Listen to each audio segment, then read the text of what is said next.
Hey, everybody, this is Craig Garber. Welcome to Everyone Loves Guitar, live from LA. Live. We're with the man who has perhaps the greatest rock and roll name of all, like 700 guests have been on the show, with JJ Blair. He didn't think it, you know what? He told me no one ever told you that. No, that's a new one. Yeah, man, that's a great name. I mean, like you could be anything like cool, race car driver, you know. Anyway, a quick announcement. I want to thank Bill Whitman for connecting JJ and I, and make sure you go to everyonelovesguitar.com/subscribe to the show, audio and video. Let me tell you about JJ. Great career. He's been playing music professionally since age 17. Grew up playing blues and reggae clubs in Chicago. Over the course of his career, he's performed live with Beth Hart, the Pointer Sisters, The Who, and others. He moved out to LA to begin his recording career, and he's been a producer and engineer since 1994. Does most of his recording in his personal recording studio, Fox Force 5. And for those of you who are Quentin Tarantino fans, you will know where that name came from. Correct? Absolutely. Yep. Which I thought was so cool when I saw the name. His album credits and list of musicians he's recorded and worked with is incredible. Ryan Adams, Rusty Anderson, Jeff Beck, George Benson, Stephen Bishop, Black Eyed Peas, Body Count, Joe Bonamassa, Bonnie Bramlett, Johnny Cash, Vinnie Colaiuta, John Densmore, P. Diddy, Double Trouble, Nathan East, Melissa Etheridge, David Garfield, Jim Keltner, Abe Laboriel Jr., Mike Landau, Jonny Lang, Ray Parker Jr., Jack Pearson, who is on this show, Greg Fillinganes, Bernard Purdy, Benmont Tench, Edgar Winter, Bird York, and more. God, that is not just diverse. That's like deep in like all those categories diverse, man. Right on. JJ produced and mixed the Grammy-winning record Press On by June Carter Cash, and he engineered the Grammy-winning and #1 Billboard Hot 100 record, The Great American Songbook Volume 3 by Rod Stewart, and also... To be fair, I was one of like 10 engineers on that. That's all right, man. That's all right. You take it. They didn't say that on the Grammy, right? Or what, the award, right? They just said. And P. Diddy's #1 hit, All About the Benjamins. You might be the only person who's worked with June Carter Cash, Rod Stewart, and P. Diddy. That's pretty diverse, man. Yeah, actually, but you know, I had the benefit of not. We didn't work directly with Diddy. I was actually working with Tommy Stinson and his band from the Replacements, and then Guns N' Roses, and we did what was basically the hook for the tune, that sort of "Hey Bulldog" riff.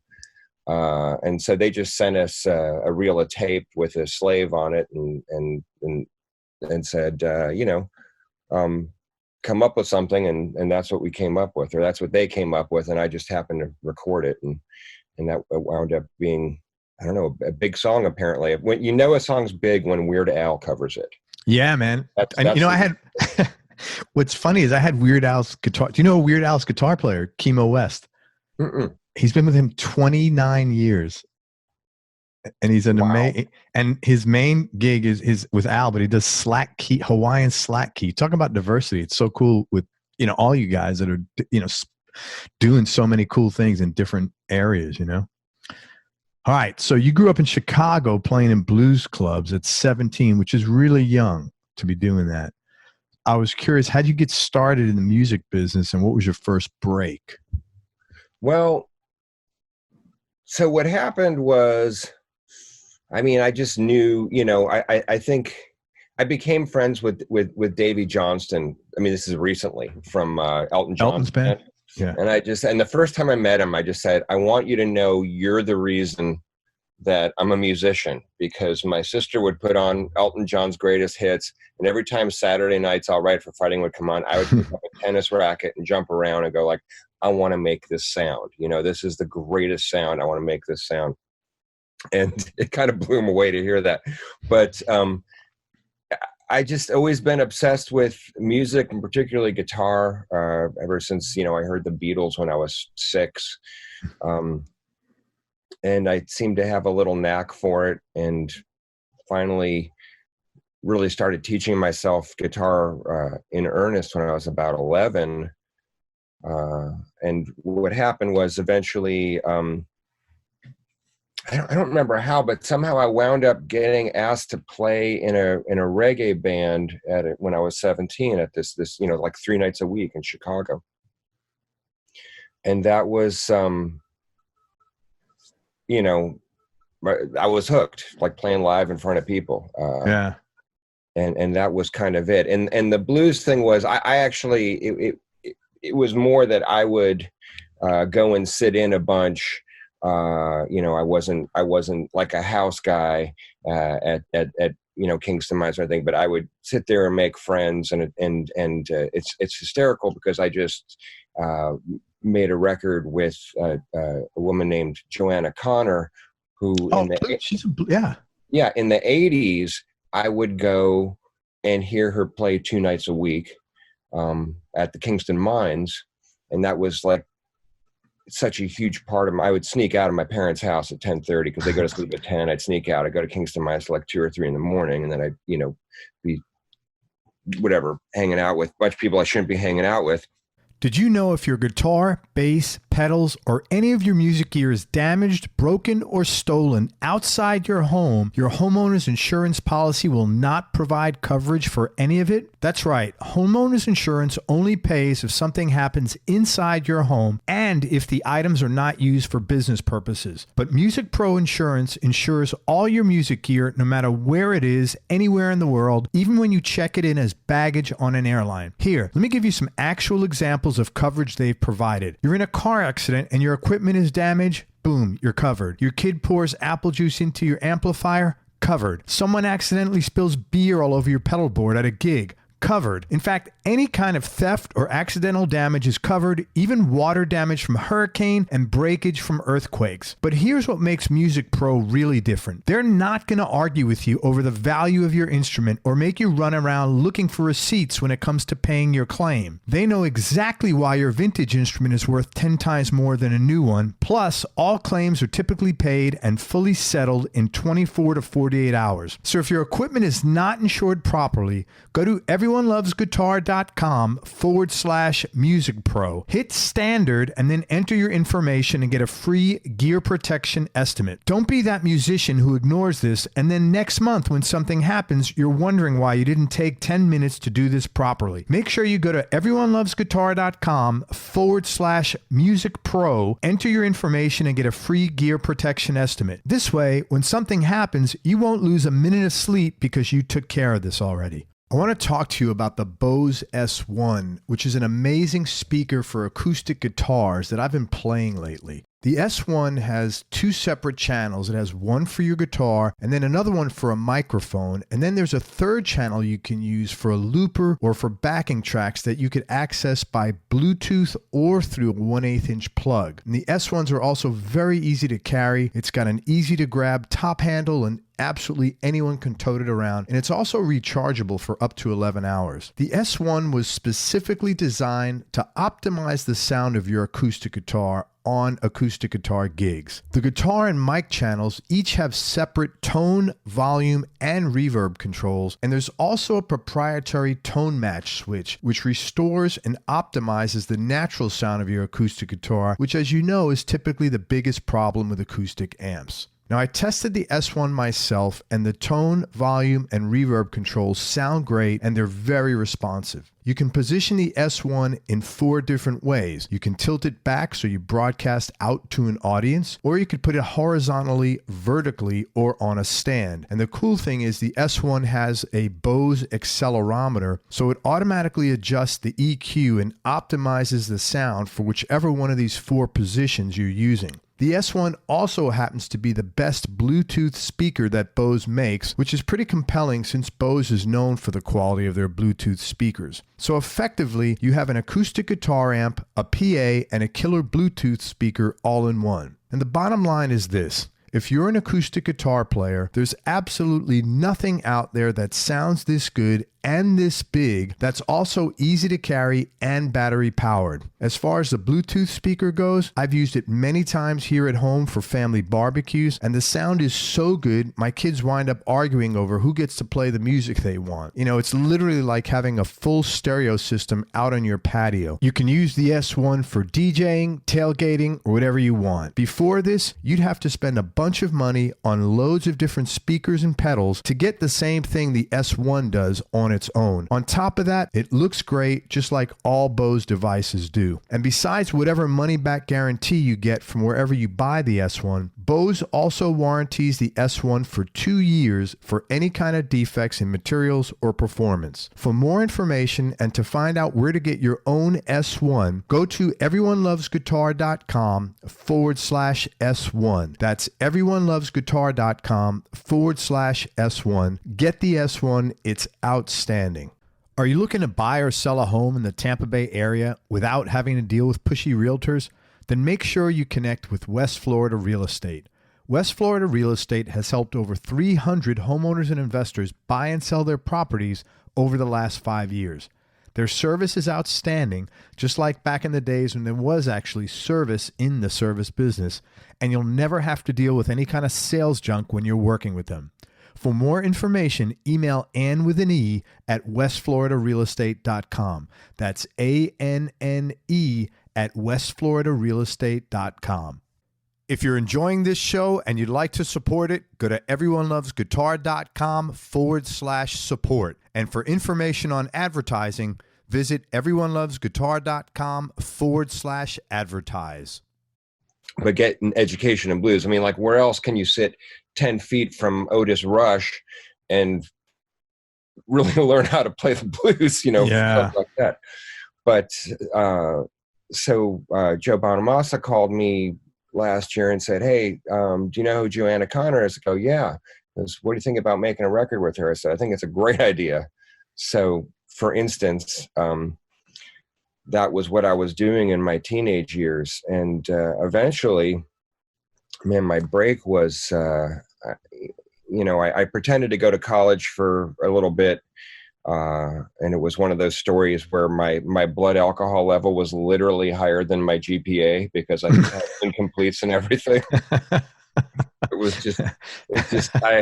Academics and I do not go well. And I decided, but you're obviously a bright guy, though, which is what's interesting. But there's nothing worse than being told about what great potential you have and being on academic probation your whole life. It was just not, you had other things you wanted to do. And it's hysterical because I have better grammar than all the kids who had better grades than I did. I can in my mind, I can still diagram sentences and all this stupid shit they teach you. Yeah. And I know just so much useless information.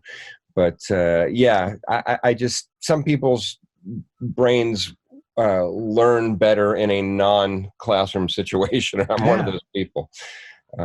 So anyway, I moved to LA and I bopped around for a few years. Hold on a minute. What prompted you to go to LA? How old? Because I wanted to get, okay, I skipped over something. I always knew I wanted to be in recording. I had a little Tascam 4-track. Okay. And when I was in college, that was the one thing I studied that actually I cared about. And when I got out of high school, I was trying to get internships at recording studios in Chicago, and they didn't want to take anyone out of high school. And, I didn't realize that recording studio internships aren't like internships at other places where they just want a body there. They want someone who's sort of serious. So they didn't want an 18-year-old kid. But I was able to get an internship at an ad agency. So I was able to go to recording sessions and get into studios. Okay. And I was immediately just sitting there. I'm like, oh, this is how you splice tape. This is how you do, I was watching them do all these things that were just filing away in the back of my brain. Let me ask you this. That's pretty ambitious and creative. Did you have anybody like saying, hey, why don't you do this? That was actually a friend of my parents, and that it was suggested, and yeah, I just did that, and it's strange. I'm actually, believe it or not, I'm a very shy person with strangers. I don't like to go up and, you know, make small talk, but there's something about I seem to not be afraid of putting myself in certain situations that some people would find terrifying, just, you know, in case there's an opportunity or a new experience, I should say, usually new experience or something to learn. I put myself in some situations that are scary to people. That's good. You know, well, you don't, you know, you can't, like, you got to take some risk, man, if you're going to be successful. Nobody became successful. You got to take risks along the way. They could be calculated, but yeah, you know. Yeah. Well, you know, there certain things are risky, but always have some type of backup plan. My philosophy, I keep talking about snowboarding in the mountains, and it's, aside from music, it's my other passion, and I do really crazy, stupid shit. And my philosophy, you know, like, there was something about, like, the first time you jump off a cliff, you have to get past this thing of fear that and just block everything out and just point it, because if you hesitate at all, that's when you're going to get hurt. That's when it's fucked. So you have to fully commit. And my philosophy is sort of, you know, send it and hope you stick the landing. And that's what I'm doing, building this recording studio right now. It's like, I hope this works out. We're just going to commit to it, and I hope I stick the landing. Man, you will. Yeah. Okay. All right, let me back up 1 second. You said that you started teaching yourself guitar at 11. Like, how does that even like, what were you teaching yourself? How did you do that? Sorry, say that again. You zipped out for a second. Sorry. You mentioned that you started teaching yourself guitar at 11. How the heck, like, how did you do that even? Let me see. I had one of those posters with all the chord shapes on it. I've always had a decent ear, so I would just listen to records and you know, try to figure out as best I could. And yeah, that was basically it. I would just sit and teach myself everything by ear. And I think you know, God, I wish we'd had the internet back then. I'd be such a better player. I mean, I had some Hot Licks videos that were helpful, and I maybe took 1 or 2 lessons, or people showed me some things, but, you know, but I eventually learned everything on my own. So that's cool, man. Okay. So then what prompted you to move to LA? And how old were you when you did that? I was 20. And the thing is, recording, you know, I want the recording studio is an instrument, you know, and that's the whole thing about making records and recording was really what I wanted to do. And it was either going to have to be New York or LA. Those were especially at that time, the 2 big recording places. And you know, as we talked about before the interview, I'm from Chicago. I'm too polite for New York.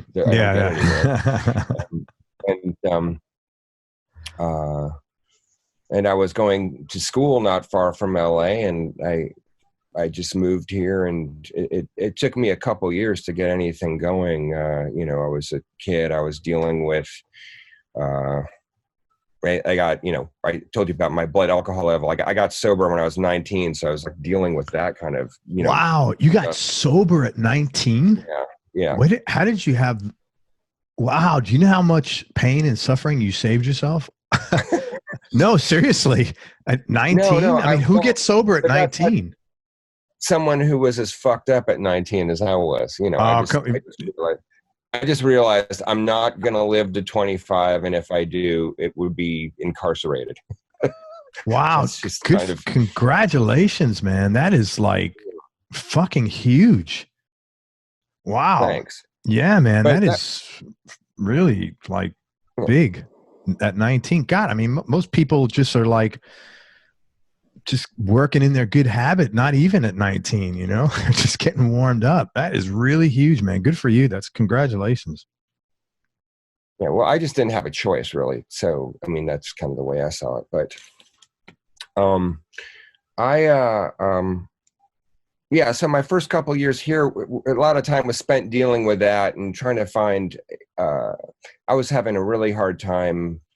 I didn't really know people here then. I was having a hard time making connections, and I was even trying to get a job working at Rocket Cargo so I could just be bringing gear in and out of studios. Sure. Hoping that would lead to something. I couldn't even get that. It was rough at the time, and I'd gotten a job for a minute helping a guy with sound systems and clubs, but I didn't have my shit together enough for that guy. Apparently, there were some lessons I had to learn about punctuality and certain things that I was still working on. And I was playing in bands here and there, and a band I was working with, or that I was playing with, was rehearsing at a place, and the place was for sale, and it wasn't a lot of money, and it was this was like 1992, so you could get a loan back then. Like a bank would give you a loan without giving you, fucking rectal exam. Yeah. And they lent me money, and I bought the thing, and so it was like a studio. You bought a studio. Everybody rehearsed there, and I bought a rehearsal studio, and so we had that's where Kiss reunited. We had Stone Temple Pilots, we had the Chili Peppers, we had Danzig, we had Limp Bizkit, we had it's like every LA band from the 90s pretty much came through there at some point. That's fantastic. And this was all random. And this was all, yeah. And I made some really close friends, and all my friends had record deals at the time. So I would just go camp out with them in the studio when they were making their records and just be a fly on the wall. And I also happened to become friends with a guy who was a great engineer, and he became my mentor. Okay. And so after a few years, I wound up building the room I'm in now. And that was in 94. And that's how, And the next thing I know, friends of mine are like, oh, the label won't give us any more money to finish the record. But they don't have the songs yet. Will you work with us? And I'll be sure, I'll do that. And that was kind of how I got my start, was just sort of being in the right place. And this is so you work on these records for free or for just a little bit of money or whatever they could scrape together? I started out working on, I would work on stuff that I would want to work on. Right. A lot of stuff I'd work on spec. Yeah. And when you work on spec not to get paid is what my friend says. But there were other things that, I was sort of learning while doing, so I was happy to do it. Yeah. And they're being patient with me while I'm making mistakes and learning, but everyone could tell I had the aptitude and things, it wasn't like they came to work with me and it sucked. It was actually pretty good. I had learned enough getting up to it. And there's in some of the things I did then, I'm like, wow, that sounds pretty good. I changed the way I did some things then, but just sort of one thing leads to another. I mean, my whole philosophy is just be as prepared as possible so that when you're given an opportunity, you don't screw the pooch. Just show up, be a pro. Don't be the person that they want to have there, either because you're good at your job or because they like you. Yeah. I know some really fantastic musicians who don't get work because no one wants to be in a tour bus with them. So, that was something I had to work on as well over the years. Yeah, but this had to be like great validation for your sobriety. that you get sober. Shortly after you get this, you buy a studio that you could qualify for a loan as a young man with no income. And then all these good things start happening. At that time, that had to like resonate with you, like, hey man, this was getting sober was a good thing. Look at all the stuff that happened, I would think. Well, that's not really how I looked at it. Because like I said, I didn't have a choice in terms of, I honestly felt like I was going to die. So it's not like, hey, let's do something, I have, something that does, that sucks and something that's better. It was more kind of like life or death was okay. For me. But I don't know, man. I was like, I spent the 90s really. It was hard to appreciate much because I was really trying to deal with like, a lot of personal and emotional issues that I was really working out. It was 90s were fucking tough for me, man. It was not fun, but I did get to be in some, in some cool places. I got to have some great experiences. A band that I was working with that I became close friends with, called 11. They were opening up for Soundgarden on the Super Unknown tour, and they're like, they're like, hey, why don't you come hang out with us on the tour?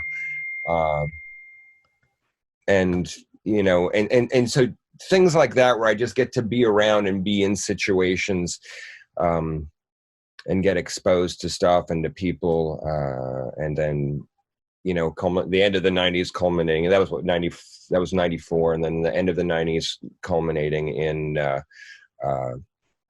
someone going, "Hey, would you like to do this thing with June Carter and Johnny?" And it was like, "Yeah, of course I would." Wow, that's really it's a great story, man. I've led the most charmed life. It's just ridiculous.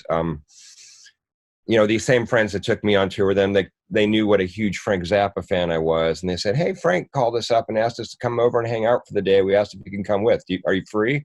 I'm like, "Yeah." And I'll never forget ringing the doorbell to his house, right? And just I couldn't stop smiling. And I made a complete asshole of myself while I was there, but I got to meet one of my biggest idols of all time and hang out with him, and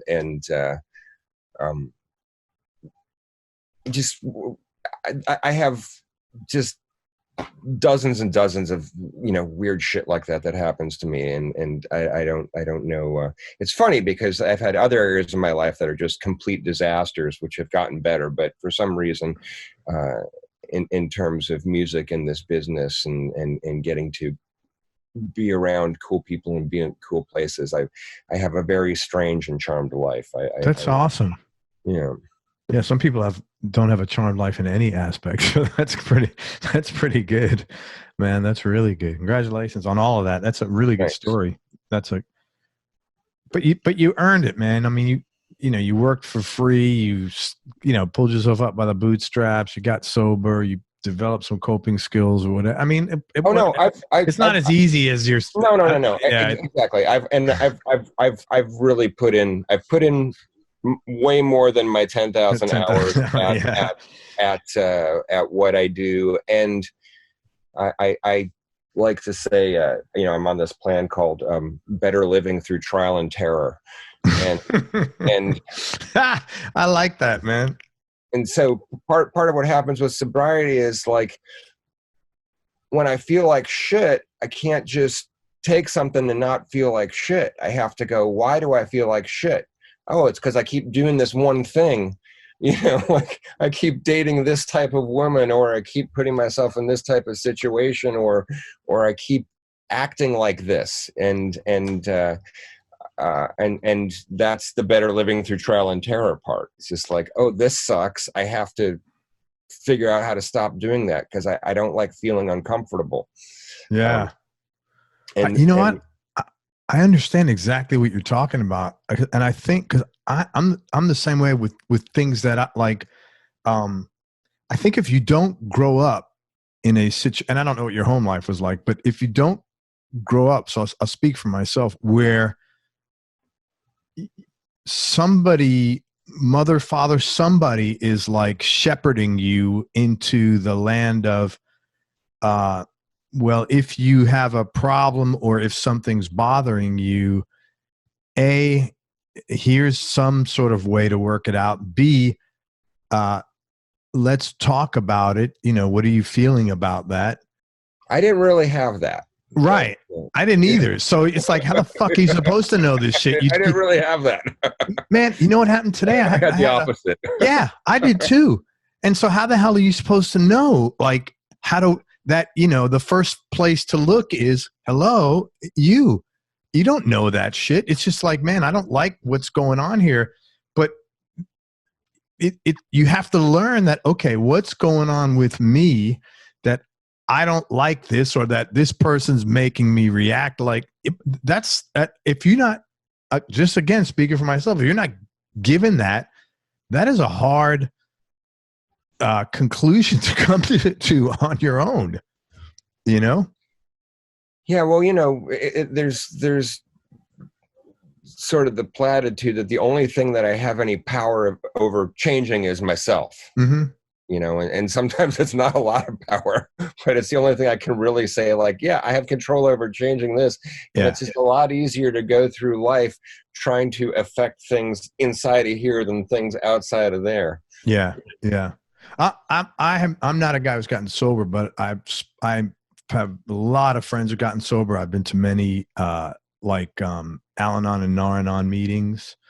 And I think the curriculum in that is the curriculum they should be teaching in schools, because there's some real coping skills in there. And I don't care what kind of family you grow up with. Everybody needs those skills. Yeah. Well, you know, there's a lot of people in my life that I wish they had those skills. They'd be a lot easier to deal with. But like I said, for me, I came to it on a life and death errand. And I know that if it weren't that for me, I probably said, oh man, I can't do that. This is way too fucking hard. Yeah. Yeah. So. Well, right on. Good for you, man. Yeah. Those things are always, it's like a work in progress, I think, for everybody that didn't come up with that. And even if you get to the point where, and I'm certainly not at that point where, oh, I think right away, okay, why is this bothering me? Instead of getting pissed off, angry, or hurt, or whatever, and then having to come to that conclusion like automatic. I think it's always a work in progress, man. You know, you're just trying to get a little better, trying to be a little more aware. And I don't know. For me, it is anyway. I haven't found the magic pill yet. And I will say, since this is Everybody Loves Guitar, the one concert for me and everything is always like the thing that gets me through everything is music. That's cool. Fucking everything. Yeah. I want to talk, I mean, I can go on forever here, but I want to mention a handful of the artists that you've worked with. So if you could talk about JJ, sure, how you got the gig and any kind of cool or interesting or weird story. Let's start with one of the greatest players ever is Jeff Beck. All right. So my friend, I was in Beth Hart's band in the 90s, and my friend wound up producing her first big hit and had just done a record with her. And Beth and Jeff were maybe going to do another record together. And he called me and said, you know, will you engineer this record for me? And I was like, oh yeah, totally. So Jeff Beck just like, were you expecting Jeff Beck to call or like? No. My friend who's the producer, my friend who was the producer. So, okay. And then so that fell apart. And what happened was, it was actually in some ways it was cooler than making a record. What happened was, it was like, hey, we're doing, can you engineer while Vinnie Colaiuta, Jeff, and Tal Wilkenfeld try to write new material and come up with stuff, and in case we get anything, blah, blah, blah, blah, blah. And I'm like, totally. Yeah, that doesn't suck. I'm so down. I'm so down. What do I have to pay you? Yeah, right. And that was, and what happened was it was supposed to be them coming up with new material, and then it kind of evolved into let's get ready for the tour, which was great because in a way it took pressure off me, and I got to more sort of hang out. So they'd start playing like Stratus or something, and I'd go like, okay, I got to go in the other room and pretend a mic's in the wrong place or something. And so I'm sitting there, I'm like, because we have all the amps in the room, and I'm sitting between Jeff and Vinny, and they're like, you know, and they're like challenging each other. That's the amazing thing. Those guys are having a conversation. Wow. And wow. And Jeff still to this day got it. He has every fucking bit of it. And he and Vinny are just going at each other, and I'm sitting between the two of them, and it's loud, and it is terrifying. It is terrifying. You are hearing like a guy doing things on drums that only maybe 3 or 4 people can do, and then no one can do what Jeff can do. You know? Yeah. That's amazing. And so that was, and just getting to hang out with him, getting to know him, and getting a whole new appreciation and understanding of him was, you know, and how his brain worked and how he approached music in his career. I was really, actually, in the end, I wasn't surprised, but it made sense. I realized really what a competitive guy he is. Oh, okay. Very, very competitive. And not in a dickish way, just in terms of being a guitar player. And he talked about, he talked about the first time he heard Hendrix, that, you know, it was the same week that his chick broke up with him, and that he quit the Yardbirds, and he actually almost killed himself. You know, it was like, it's over, man. Listen to this guy. It's over. I can't be the greatest guy anymore. Wow. So that motivated him to drive himself. Well, and this was cool. I don't know if you know who Carla Olson is.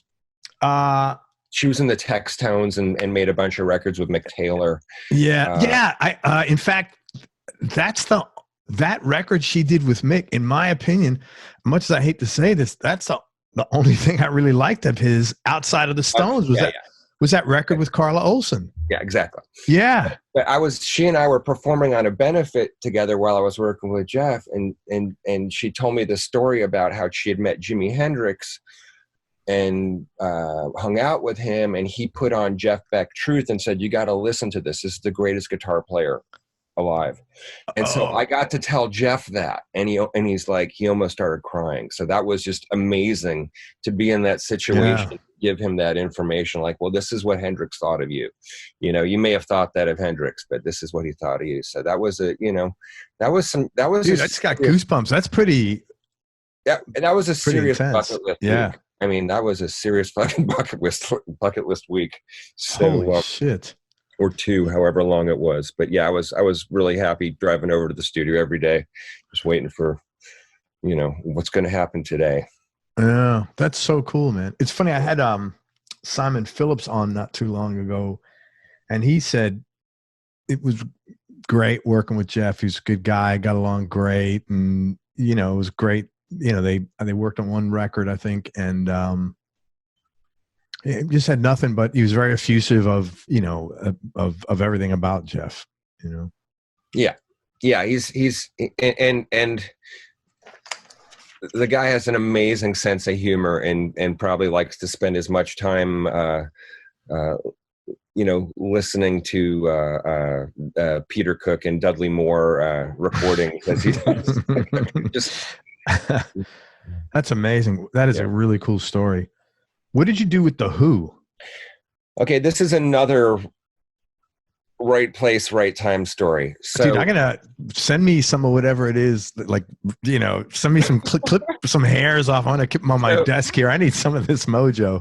Yeah. So my good friend Brian Kehoe, who's a great producer and engineer, wound up being keyboard tech for The Who for a number of years, and he wrote this amazing book.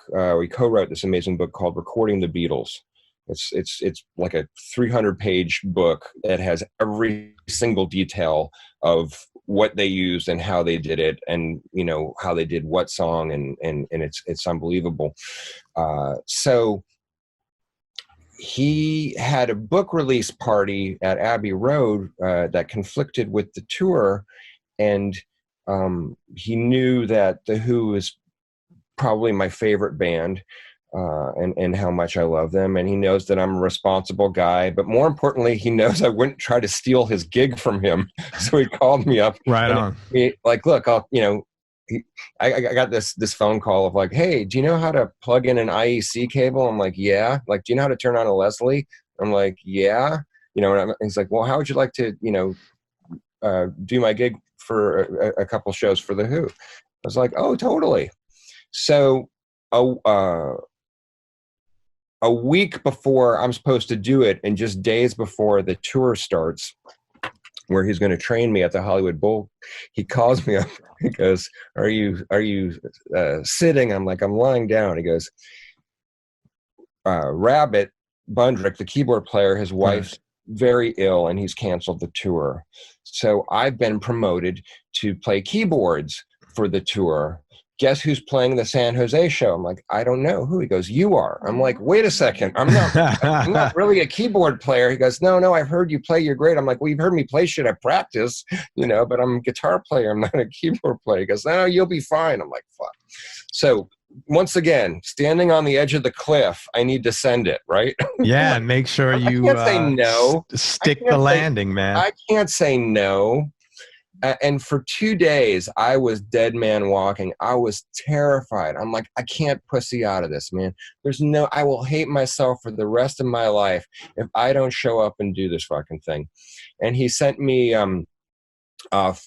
Rabbit would always put a handy cam over his shoulder, so the bird's eye view, and hear his monitor feed. And I saw what he was playing, and there's a bunch of songs I didn't play on, but I played the stuff that needed keyboards, the stuff that needed Hammond, and then the stuff that needed piano, and where Rabbit would play on a bunch of songs that don't necessarily need keyboards. So I just made sure that I was good on the stuff that I needed, where I needed to be there. And and I showed up and I did it, man. It was like, that's amazing. And that was, I had a week to get ready. I didn't get a rehearsal or a sound check with the band. I just had to get up in front of 16,000 people. Did you know those guys? Like, did you know Pete and Roger? I'd only met him briefly when Brian introduced me to him at the Hollywood Bowl gig, and sort of based on that. That's pretty fucking intimidating. Yeah, and then I wound up forming a relationship with Pete based on my introduction to him and me asking him. I used to write for a magazine called EQ, saying, "Hey, let's do an interview about you recording," because he's a big recording buff, and we did like an 11-page interview, and we have kept in touch since then. And I'll whenever they're in town, I'll pop in and say hi till they get annoyed with me. And that's so cool. But you played how many shows? I only played one show. Did you get pictures, man? That's like, I have video. I have a video of the whole thing. Fuck, that's awesome, man. My God. There's a point where, when he introduces me, he goes, "This is J.J. Blair," and everyone goes, "Wow." And that was my outgoing message for a while. That's hilarious, man. That's awesome. That's very funny, man. That is great. And I'm one of those people who had basically up until the middle of high school, I was like terribly bullied and so on. I was like the big social outcast and everything. And so there were two things: the moment that they happened, or the moment I had evidence that I wrote into my alumni association. One was winning the Grammy with June Carter, and the other was like a picture of me playing with The Who, especially because there was a gym teacher who was such an asshole to me, who was the biggest Who fan. Back in the day, that's how those gym teachers all were. They were like, if you're not such a fucking dick to me. Yeah. But he was the biggest Who fan. He would always play The Who during gym. That's really funny. I was like, fuck you. That's really weird. Yeah. So Rabbit Bundrick, what's his last name? Bundrick. Bundrick. He did an album, if I'm not mistaken, with like Paul Kossoff, I think, right? It's very like possible. Kossoff, Rabbit, and a Japanese guy. It's very possible. I mean, he was a prolific session guy. They brought him in to overdub keyboards on Bob Marley's first record, and he actually, when he put in clavinet on and some of those things, he introduced some of the things that were hallmarks of a reggae production in the 70s that didn't exist, which is really interesting. Very few people are aware of that. That's really yeah, because I know he'd done a lot of stuff. I'm pretty sure he did that thing with Paul Kossoff. It's a great record. That's just an amazing story, man, that you got to play one show keyboards and you're a guitar player. That's pretty impressive, JJ. George Benson. Well, it's so funny because did you see that story last week about the Zamboni driver who was the emergency call up and got to play in an NHL game last week? No, I didn't. And someone was like, "Can you imagine that?" I'm like, "Yeah, I can." I had something like that happen to me. That's hilarious. Is that what happened? A Zamboni driver got to play in an NHL game? Yeah, he got, because every team has like an emergency backup goalie available, and they'll try out a bunch of people in the area. So this 42-year-old Zamboni driver for their minor league team, he was the backup goalie. The primary goalie got injured in the first period, and then he got brought in because he was injured, and he dressed up, and then the backup goalie got injured, so then he had to go in and play the last half of the game, and they won. Man. It's crazy. All righty, George Benson.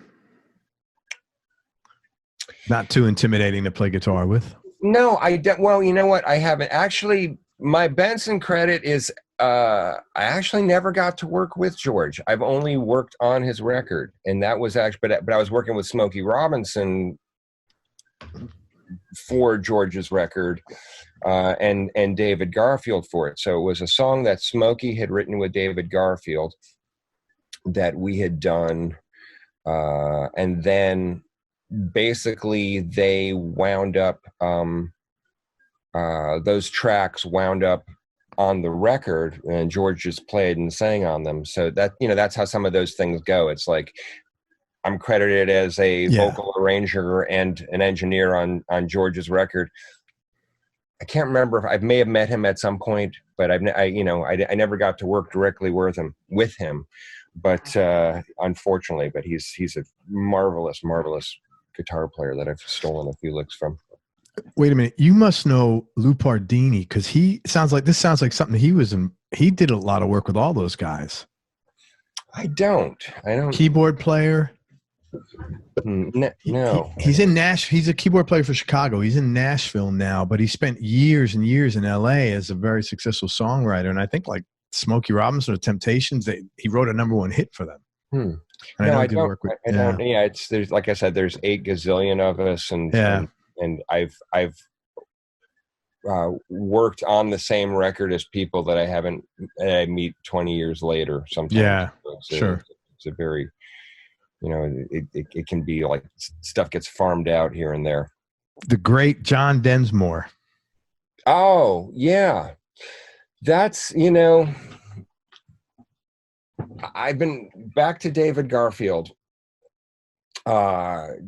David had been making this record where he's just been bringing in a lot of things, and he had this idea to have the song was Horace Silver's Song for My Father, which was the inspiration for the groove on Ricky Don't Lose That Number. So he brought boom boom doon doon, boom doon doon. So David's idea was, let's get Denny Diaz to play guitar, and Jason Sheff from Chicago on bass, since his dad Jerry Sheff played on L.A. Woman. So it was Sheff and Densmore, and do it as kind of a bossa nova type of thing, since that's a beat that's on a number of Doors things, and he thought John would be a good thing for that, and that was really interesting. Super fucking cool guy. And it's funny because a guy that I play with every week, his dad produced all those Doors records. So Jack Holtzman, was that his name? No, Paul Rothschild. Paul Rothschild. Oh man, I know your guy. He's a bass player. Yeah, Dan. I just got. You know Adam Zimmern? Yeah, Adam's a good buddy of mine. Yeah, man. He's a great guy, man. I love that guy. We got to meet at NAMM finally. Because we always. He was on my show a while back, but we stay in contact. Funny as hell. I mean, literally, we had tears in our eyes when we did his episode. But at NAMM, he goes, "Hey man, you got to get a hold of my friend Jay. What's his first name? Rothschild. Dan Rothschild. This is a fucking small, really small world, man. Holy shit." Yeah, so sorry, go ahead. Dan and I, we play together every Tuesday, and then we've also made a few records together with various bands. So it's so cool. Brilliant. But anyway, so I don't know. John's just, it's a session. So you don't, unless someone is volunteering a bunch of information, sometimes I don't get too much, especially because I wasn't producing. I was just engineering, and the producer really likes to stay focused. So yeah, not a lot of chit chat. But he was a sweetheart, lovely guy. That's awesome. Robby Krieger is supposed to come on my show next month. I am so stoked. Dan's the singer in his band now, actually. Is he? That's so funny. I don't get starstruck, but I'm gonna be like a little like Robby fucking Krieger, man. Yeah. He's just such an amazing guy. Yeah, guitar player. P. Diddy, all about the Benjamins. How the hell did you get involved in that? Like I said, that was a thing. One of my best friends was Tommy Stinson was rehearsing at the studio I owned. So I had a relationship with Tommy. Tommy was bass player in the Replacements, and then was about to become the bass player in Guns N' Roses. But he had a band called Bash and Pop, and my best friend became the drummer. And somebody reached out to them from Bad Boy and said, "Hey, we got a couple songs we want you guys to come up." One was a Mace song that nothing happened with, but one of them was all about the Benjamins. And we just set up a session, and they sent us a 2-inch with some slave tracks on it, and they the guys just kind of jammed on it, and eventually that's that don't whatever that type of Hey Bulldog riff was what a bunch of different people did parts, and our part became the hook, or Tommy's part, but I recorded it. So there we go. There's that. That's cool, man. So you get to work with P. Diddy. I didn't. That was one of those things, and that's really sort of common in particularly in hip hop and a lot of dance music. A lot of stuff gets farmed out, and a lot of tunes, pop tunes right now, you have like a group of people you're writing the verse, these guys are writing the chorus, and these guys are writing the bridge. And it's so you look at things and there's like 7 writers on it. That's why. So we were just sort of farmed out. Yeah, I don't know. My experiences with hip hop are always weird. So I got friends who do that and they kill it in that genre.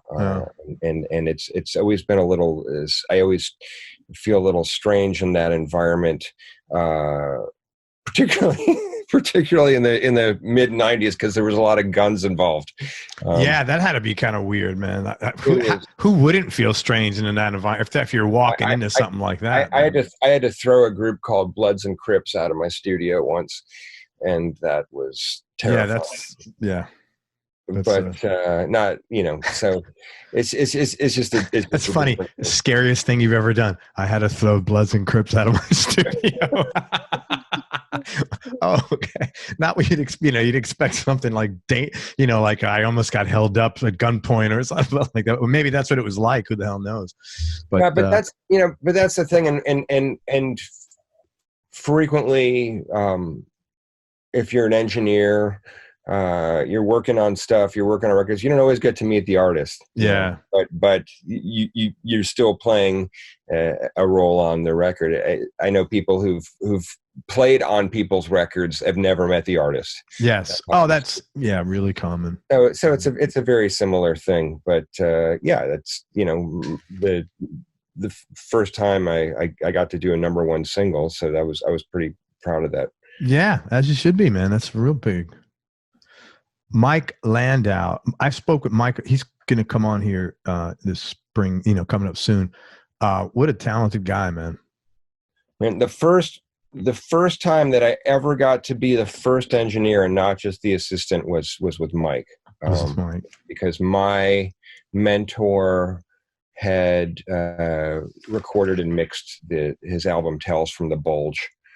And so that was, to have that as like the first time I'm driving and engineering, it's kind of like all downhill from there. Mike's just unbelievable. And the thing about Mike that I really try to impress on people is Mike can play anything, but doesn't. Mike is the tastiest guy. And he can just kill and shred, but chooses not to.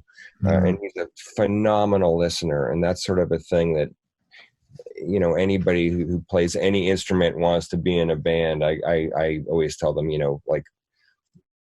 don't play the guitar, play the song, like listen to what everyone else is doing and think about like, what am I playing? Is it contributing and making everything sit in? Because when you sit and you listen to stuff coming through two speakers long enough, instead of just being in the room with everyone, you really get a sense of what works and what doesn't work, and what makes something better and what makes it a shit show.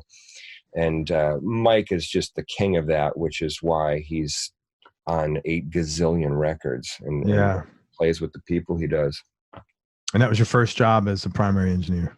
Yeah, Good for you. I think it was a Vonda Shepherd record, but working with Mike, who's a sweetie pie, but man, he's just such a monster player.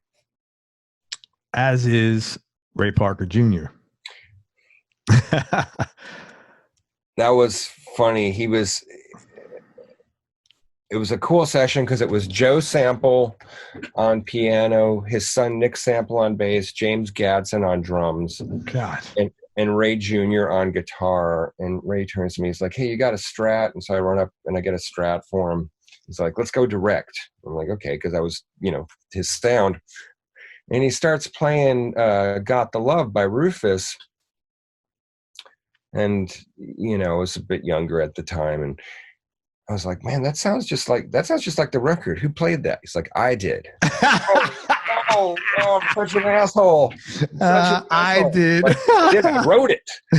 I wrote it. That's awesome, man. That's fucking great. but here's the funny thing.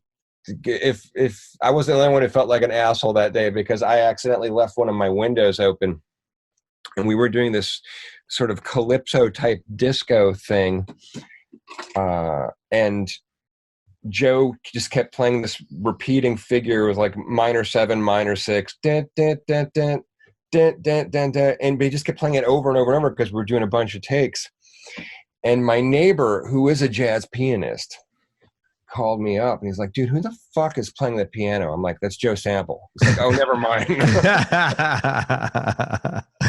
That's great, man. Good story.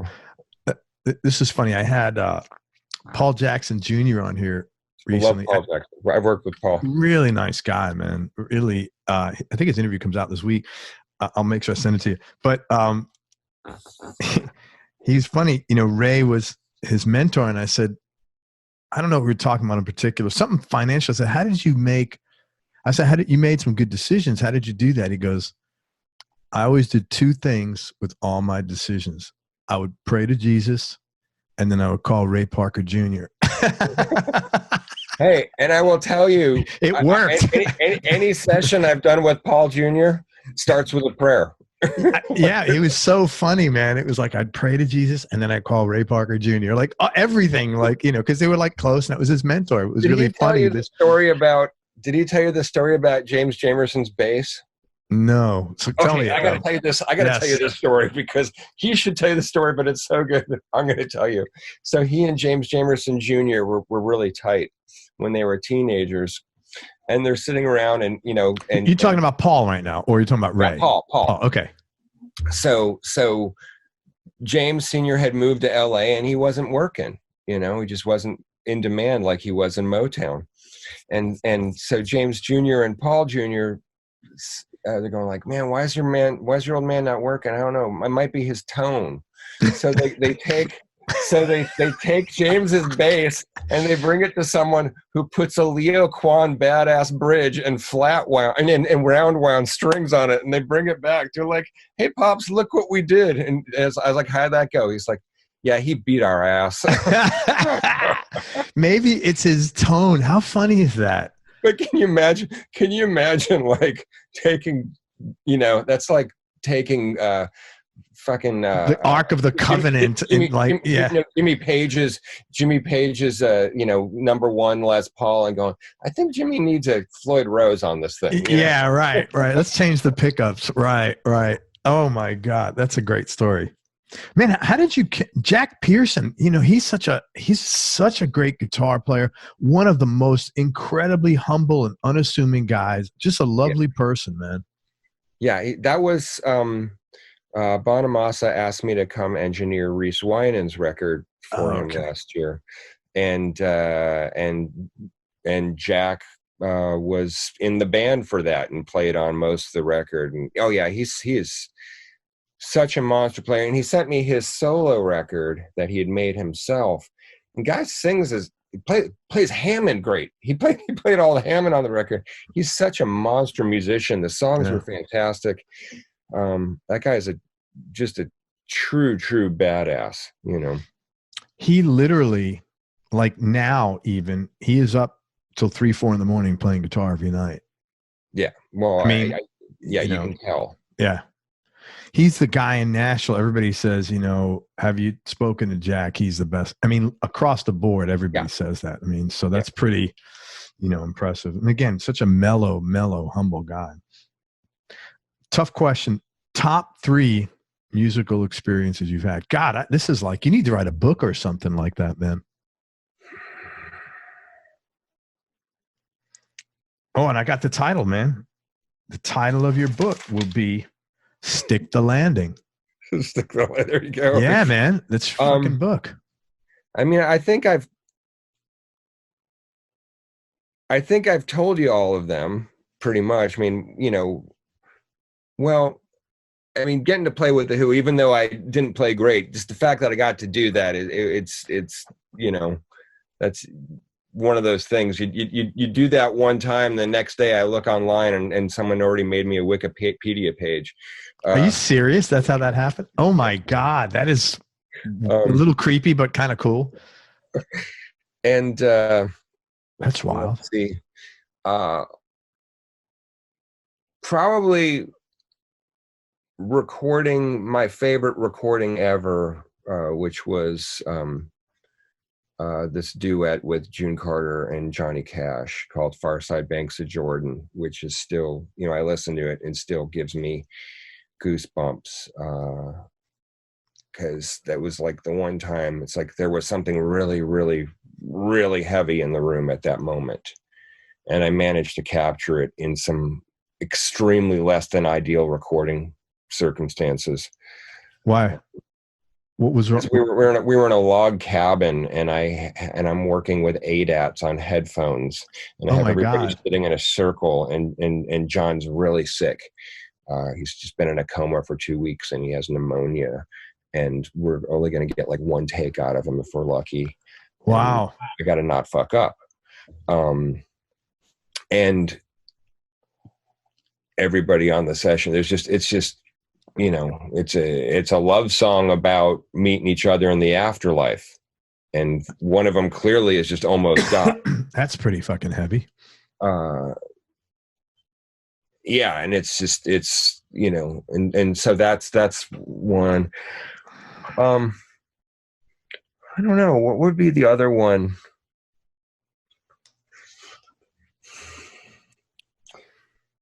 Man, just like anytime,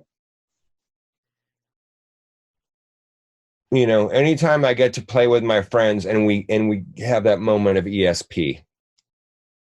Like this thing we do at my Tuesday night gig, we have no set. Where is that? It's at Canner's. It's a delicatessen that's super old on Fairfax. And we have no set list, but we have a bunch of great musicians who can pull songs out of their ass. Who plays with you there? So Dan Rothschild is typically our main bass player. We have a rotating bunch of drummers depending on, you know, we have guys that are like really, really fantastic world-class drummers and guys who are just good and can handle it. My friend Jordan Summers, who he and Dan are in that Echo in the Canyon band that, I don't know if you've seen that documentary. Yeah, I know the movie. Are you talking about? So, by the way, did you see? I just started to cut you off, but you said something earlier. There's a movie I wanted to tell you about. Not Mike Bloomfield, Paul Butterfield. There's a really good documentary on Netflix. Excuse me, on Amazon. Really good, and they talked about all those places that you well or a couple of those places that you mentioned in Chicago. It was a really nice, you know, they had like Charlie Musselwhite. It's just well done. And I think being from Chicago, you probably like it. Anyway, sorry, I'll shut up. I just no. wanted to get that out there. Yeah, anyway, so Jordan and Dan, they're both in that band, and Jordan plays sometimes with the Wallflowers too. And then my friend Rick plays. He plays the other guitar, but then after 3 songs, is too generous and hands off. But Rick used to play with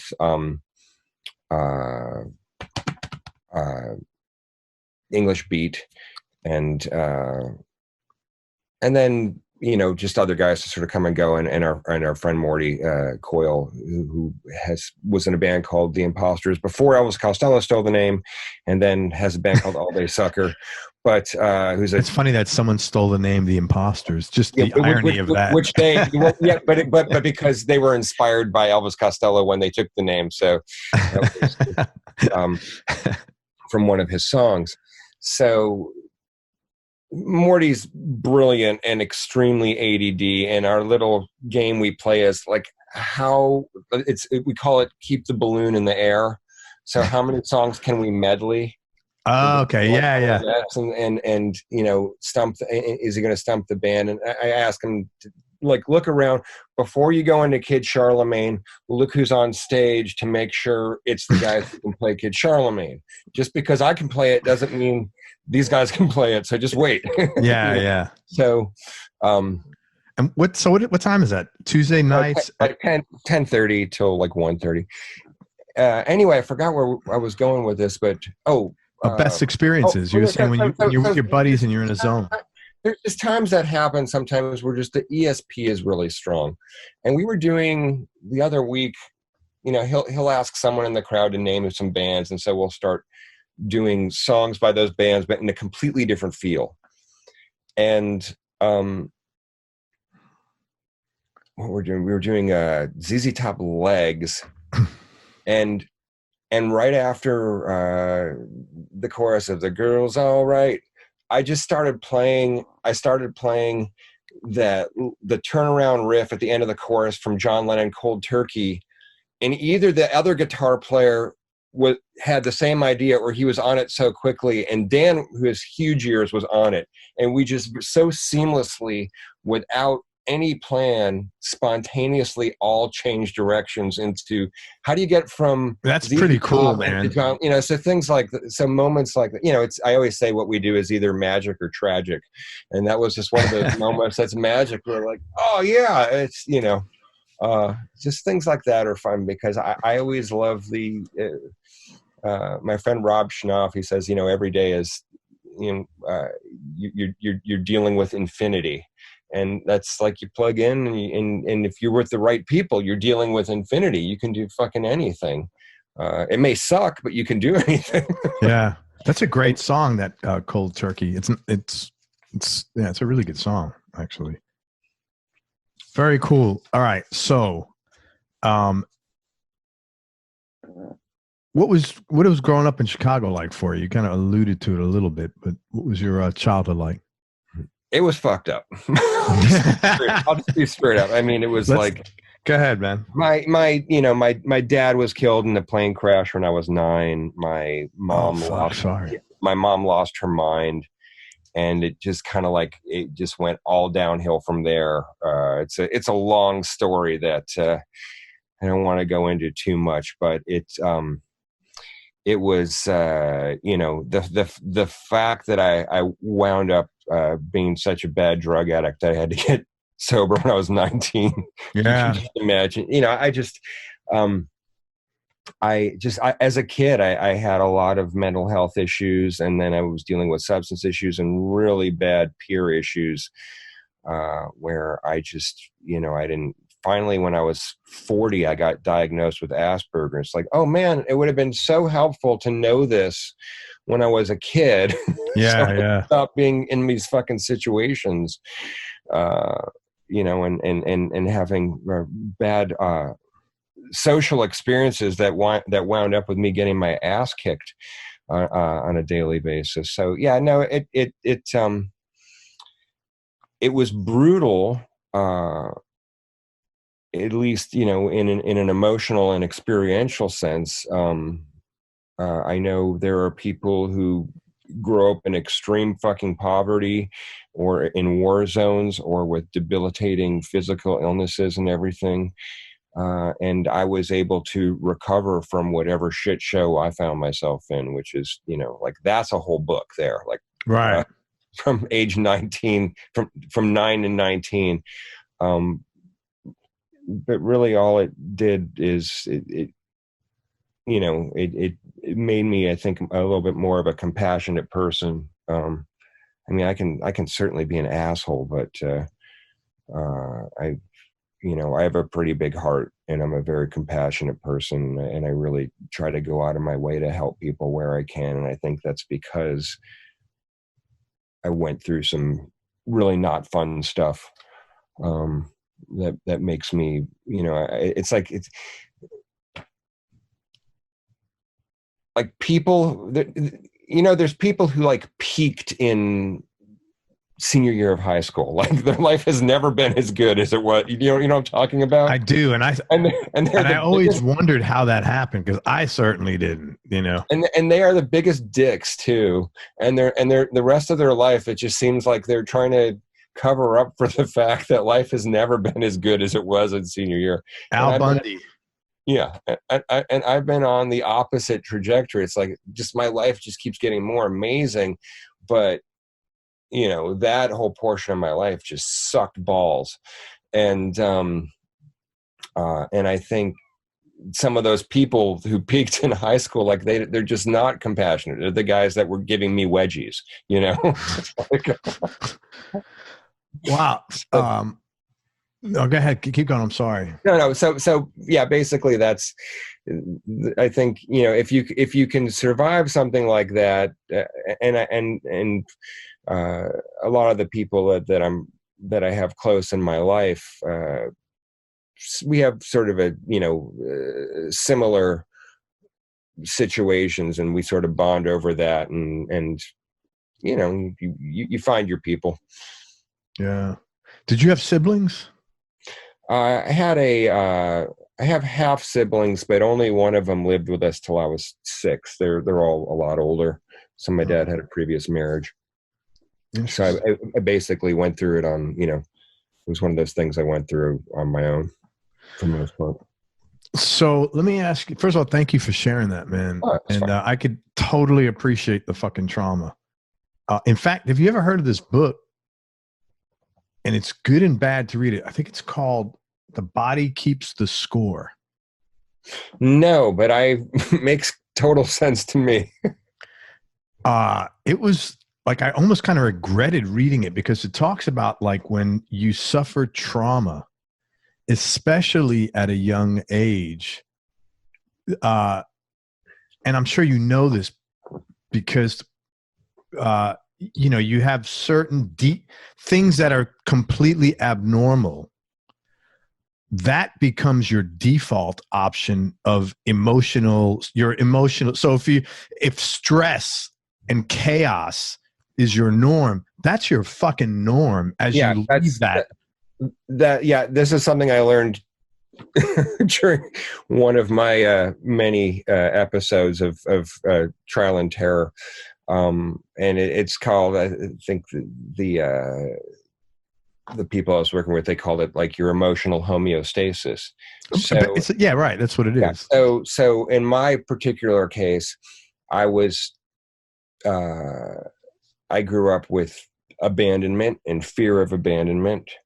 And as an adult, I would pick relationships that would put me in that place. Because that's your default. So here's someone who says they love you. Don't go to the person who says they don't love you. And if you try to convince them to love you, well, what's going to happen is first you're going to stay in that feeling that's comfortable.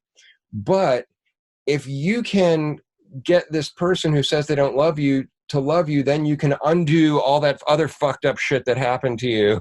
It was just kind of like the delusion we have. Like, oh, if I can, I can make all this bad shit that happened to me somehow be better if I can change this reality over here. And so we keep signing up for absolute just nonsense, but we don't notice how horrible it is because we're in the middle of it. It's the frog that won't jump out of the pot while the water's boiling because he's just used to it. It's like, no, that's the problem. And nobody comes along and says, hey, you don't need those survival skills anymore because you're not in that situation. Yeah. It's almost like a guy who goes to war and, he's killing like villages and then he's discharged and then he's in Walmart on Thursday morning. He cannot process that. The psychiatrists call it your adapted adult. So when you're a kid, you have to adapt to become this type of adult in order to survive. And then you carry that adapted adult into your adulthood where you should be a functional adult. And so you're still working out of these survival modes that helped you survive up to this point, but you don't realize like, oh, I don't need to lie to everybody anymore. So like I don't need to my life would be so much easier if I told the truth, but I have to keep track of who I told which lies to. And it wouldn't have fucking mattered if I told them the truth, but that's what you learn to survive up to that point. So why would you do anything differently? Yeah, man, I understand. My thing was always, I wouldn't let anybody get close. And if they started getting close, I'd say, all right, I have to be a dick to you because you're getting too close. So I would fucking ruin, even if it's a friendship, not even romantic. I'd just be like, oh, this is my default. This is not happening. The walls got to be thicker, man. I understand exactly what you're talking about. Yeah, man.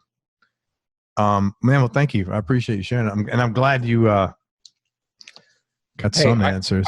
I did the work so someone else doesn't have to. Yeah, right. Well, here's what I really believe, and this is something I share with people. It's like every shitty thing you go through is actually eventually an opportunity to become helpful to somebody else, because absolutely I will be uniquely capable of saying to someone, I know exactly how you feel because I've been through that. These other people might not, they can tell you they love you and they feel bad for you, but I know what you're going through right now. Yeah. And I have the actual experience of going through that and coming out of it.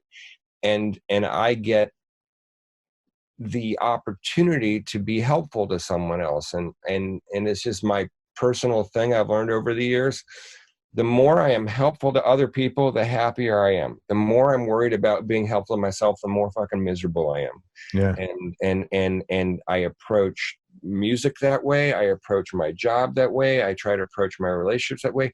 And when I forget that and I start looking for my own satisfaction in things, I'm not happy, and I'm anxious, and I'm an asshole.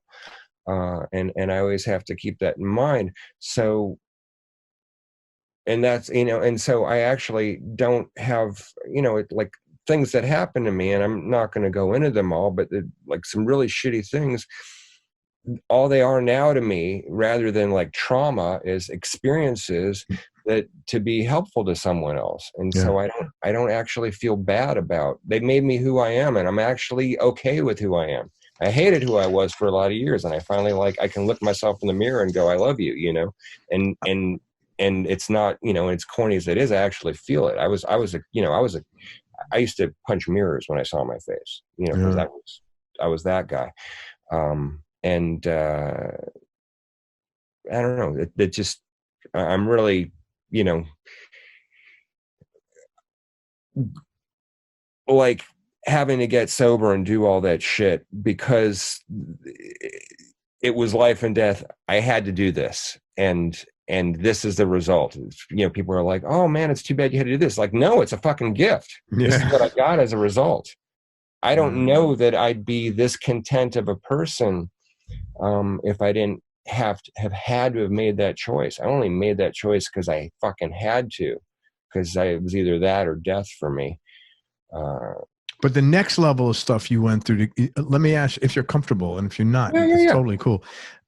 Beyond getting sober, you obviously have done a lot of work to understand the trauma and overcome it, or figure out how to turn, find the gratitude in there, so to speak, not in a cheesy way. I got tired of being suicidal and depressed all the time. Okay, so I was going to ask you, what was your driver? Okay, so that was it for you. I'm working. What was it? It's like 99 or 98 or 99. I'm working with this band called Ultra Pure Overflow, and this is like some really dark metal stuff. And I'm so glad I haven't been work, but like the lyrical content is really dark and it's heavy. And I'm going through a total nervous breakdown at the time, and I cannot wait for these recordings to get done because my friend is picking me up and driving me to the mental hospital for 2 weeks because I'm about to kill myself. Wow. And that's and that was, like I said, the 90s were a shit show for me. That was two stops I made in the 90s because I kept re-traumatizing myself, going, hey, let's put myself back exactly in that situation when I was a kid and everything fucking sucked and everyone's leaving me and abandoning me and I'm gonna die. Let's keep doing that to myself. Because that's your norm. Because that's all I know. That's I totally all I get know. that, man. And that was and I made it through that. And it's, and that's why I have any happiness today, because I just decided I can't be fucking miserable anymore. And I got a lot of friends who've died over the years, either because they couldn't face the things that they had to face in order to stay sober, or they just, I really empathize with people who have suicidal depression problems, because I've been there, and I've lost a bunch of friends who, even while they were sober, they had to kill themselves because they were, when I take that shit really seriously. When someone tells me they're thinking about that, I'm like, go get fucking help, Yeah. Because there's people who go around and have a lot of opinions about how you should and shouldn't handle that. And I'm like, practicing medicine without a license in this state is a felony. So maybe you should just shut the fuck up and stop giving like life hacks to people who might kill themselves in the next week. Like, this is serious shit. Yeah. You're not a doctor. Do you know Neil Casal? Yeah. He was on my didn't know show. Him personally, but We talked on a Monday. Just lovely guy. fucking, and then we kept texting on and on. I mean, he had a nice time. We were just joking around till like Saturday or something. 2 weeks later, I wake up and I see on Facebook Neil Casale. My friend Dwayne Betts had just played with him at that festival a couple days before. And he said he was like, and that's what happens. And you know what? I've gotten out of those situations by the skin of my teeth. Yeah. I could be that person that people are talking about. I'm, like I said, I lead a fucking charmed life, man, that I've somehow escaped some of those situations without doing irreparable, or permanent, finding some permanent solution to whatever the fuck was going on at the time. Well, thank you, man, for, I mean, this is, I actually always talk about this stuff freely because I've had people say to me over the years that like, thank you for, like, I didn't know anyone else was going through this or so I'm always happy to go off topic and talk about this because this is, it's an important issue to me. It's really important because I don't go around proselytizing it, but I don't ignore it I don't shy away from it. It's really important because most people didn't have like fucking Brady Bunch lives. Yeah. I mean, that's just the reality of it, man. It's funny because I think about like, man, I would have killed in the 70s, like with my skill set and that's and the way things were set up. And I go like, but I probably would be dead because the antidepressants weren't very good then. So, wow. Hey man, thank you for sharing that, man. That was really cool. I mean, I'm so happy that you addressed your demons. Me too. So are my folks, So let's talk about gear for a few minutes. Yeah. Actually, no, tell me just before that, what are 2 or 3 best concerts you've seen? Because you've just been around so much good stuff. I've seen a million shows, but I have ones that are religious experiences for me. One was seeing Charles Brown play solo piano at Blues Fest in Chicago in 1987 or 88. I mean, it was really, really fucking heavy. I was on acid at the time, which may have made it heavier than it was, but it was.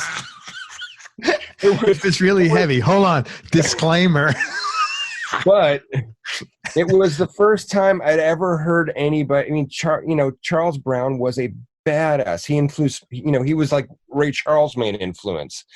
And to hear somebody play harmonically and as soulfully and with that, that blues thing, all at the same time and singing like he did, it was a revelation to me. I was on acid, but it was a revelation to me. And that always, I wasn't completely out of my gourd. The other one is, I used to have a guy named John Bryan used to live with me, and he took me to see NRBQ in 1990 at the Palomino. And that was a religious experience. They were fucking on that night. And I was like, oh man, this is what live music can do. You just have 4 guys at the top of their game playing great songs, twanging away. I love twanging. And that was like, that was super heavy for me. And then number 3 is going to be the first time I ever saw Paco de Lucia play. And he melted my face, and I was never the same. And I don't play flamenco worth of shit. You don't want me anywhere near a nylon string guitar. And it was just have you ever seen Paco? I have not. He's the greatest flamenco player who ever lived, and he's the Jeff Beck of flamenco, and he just changed the whole game and did everything that no one had thought of at that point, and had all the skill and facility and feel and ideas that were like light years beyond everyone. And just to witness that in person just blew my mind. And it's not even my time. That's not where I get off, but when you see somebody that in command of an instrument and the music, it can be really mind blowing. And I've always kind of listed those three things as my heaviest religious experiences musically. Thanks. And acid was only involved in one of them. And I took acid only one time. I saw the Grateful Dead. That was pretty intense. Did you do work on Dwayne's record? By the way, you mentioned. No, we're friends. He actually, I know his band, the Almond Betts band. They work with my friend Matt Ross Sprang, who he works out of the old Sun Studios. Okay. Which is pretty cool. That he gets to, like, that's his, that's where he works, in Sun Studios. That is pretty cool. Gnarly. I think I got Dwayne coming on here like next month or something like that. He was a very nice guy. I spoke to him. What's your talking about gear? Guy. And it's crazy when he has a mustache. Oh yeah. Talk about when he has a mustache. He's got to look just like his dad, I'm sure, right? Well, you're going to look at him and go, think you're talking to Dickie. He looks exactly like Dickie in 1973. It's so weird. That is, well, I saw him, and you could definitely. But man, I tell you, I just heard I've had a lot of guys who play with the brothers over the years, and they all have funny Dickie stories. So, but I won't ask him that. I assure you. Gear. What's your go-to guitar for? Okay, let's take it two ways. Because you're a studio guy, what guitar for you is the Swiss Army knife? When you need to get a guitar to get something done, what will you bring in? And then separately, you personally, what's your go-to guitar? What do you just like to play?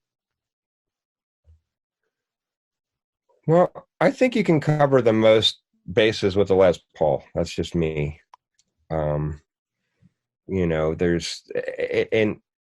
And I was lucky back when they were cheap to find a 58 Les Paul Custom, and the middle position on that is the rear two pickups, and you can actually do sort of that Fender out of phase thing with it. It sounds like a, if you reverse the polarity of the middle magnet, because they're whack the way they are, if you reverse the polarity of the middle magnet, it sounds like a Telly on steroids. And so you can actually do some chicken picking shit on a Les Paul, and it sounds right. But it's like you can play jazz, you can play rock, you can play blues, you can play funk. That guitar covers all the bases for me, and will be the last guitar I ever sell. You're 58. That's incredible. You got a 58 Les Paul. What other two or three guitars would round out your top list? I love playing country, so I love Telecasters. Particularly 50s Telecasters. They just do a thing. They're all great, but 50s Telecasters do a thing. You just can't beat them. And Blackguards do a particular thing, but I gotta, even the blonde ones are awesome. I love ESs. I got a old ES 345 that used to belong to Ted Green, and I'm so not worthy to own it. Holy shit! How did you get that? He had traded it to Norm Harris for a guild at some point, and Norm sold it to me. Wow, that's cool. I traded a couple of guitars for it. I just wanted a vintage ES, and the best way to get a ES 335 for not a lot of dough is to get a 345. Yeah. And if you get it, and the ones that are pre-62, 345s in the number one position is actually true bypass prior to 62. After 62, it's a tone suck. And so you can find them with issues for way cheaper than a 335. And and you got PAFs and you got a great piece of wood. And sometimes that's my favorite guitar. It just, you know, when you're playing through an amp, sometimes it's just breathing, something about the semi-hollows. And I have, you know, I mean, I have a ton of guitars. I have like 40 something guitars. Oh, wow. And I have that stupid vintage bug, and becoming close friends with Bonamassa has not helped that disease. Oh, yeah. But yeah, I mean, for certain things, like, and that's the thing I love about the studio. I'll go like, I'll hear a part, I go, jazz master. It's got to be a jazz master for this. You know, I know what the sound of that does, or like, oh, the Firebird will be great for this, or this Les Paul versus that Les Paul, or whatever it is, or this Strat versus that Tele. Just sort of knowing what they all do, and being able to hear, like, here's the soundscape that's there, and here's the part I want to play. What's going to get the effect I want, you know, where it'll sit in between everything else and sit exactly where I can hear it, but also achieve what's missing frequency wise, where I go like, yeah, this is, you know, this needs something in this particular range. It still feels a little hollow or whatnot. And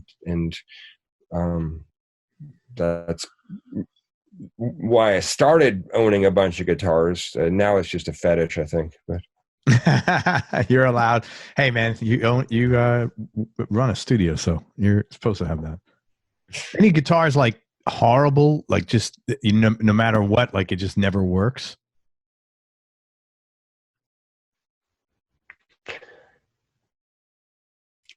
I hear that there are good ones. I have yet to meet a Paul Reed Smith that I like recording. Every time someone brings one in, it makes a sound that I go like, here, play this instead, and then we go, oh yeah, we like this other thing instead. Interesting. Yeah, I've never played a PRS guitar, so I have no idea what they sound like. I know they make them with humbuckers, single coils, you know. There's something about them that, I don't want to bag on them because it's a great instrument, but there's something about them where it lacks the initial transient attack. It always feels like there's a compressor on them to me.